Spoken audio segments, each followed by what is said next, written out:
Nurses in School District 5 have been working with DHEC and other health agencies to best prepare for re-entry of the school year of 2021. So we have several resources this year to help us navigate through COVID-19, and one of those is the symptom screening checklist. We're asking all students and all staff to self-assess every morning before they report to school. And depending on the answers to the questions on this assessment, it's an easy way for us to figure out what we need to do according to the symptoms. Some symptoms, we're going to ask you to stay home and call your school nurse. Other symptoms, you might be able to still report, but we still need you to call your school nurse. Another resource that we have is the COVID-19 Flowchart, and this was developed from guidance from DHEC. And this is also an easy way for us to navigate if perhaps you have tested positive for COVID-19. It will help us figure out what our next steps are and to move forward with contact tracing. Maybe you have been exposed to COVID-19. This flowchart will guide us, according to DHEC, with our next steps to follow in that situation as well. So if there is a positive case of COVID-19 in one of our schools, the school nurse is going to communicate with DHEC and report that, and we're going to follow the protocols that they recommend for us. It will involve contact tracing.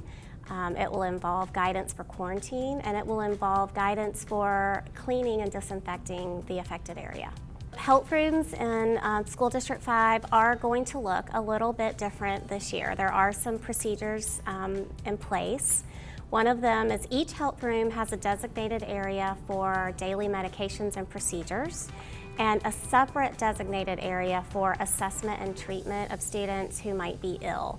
And this is going to reduce our risk of exposure. Another thing that will be different this year is that minor first aid issues and non-health issues, such as muddy clothes, will be handled outside of the health room, which also minimizes the risk of exposure.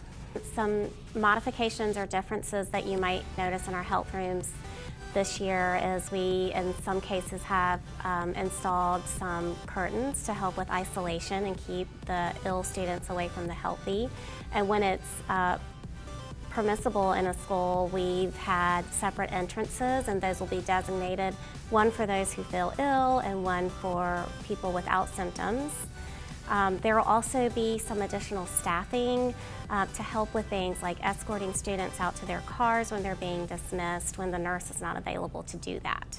Another important thing to know is that procedures for dropping off medication and supplies, and also for picking up students that need early dismissal from the health room, that will look different this year. So everyone should reach out to their specific school nurse for the details for their school.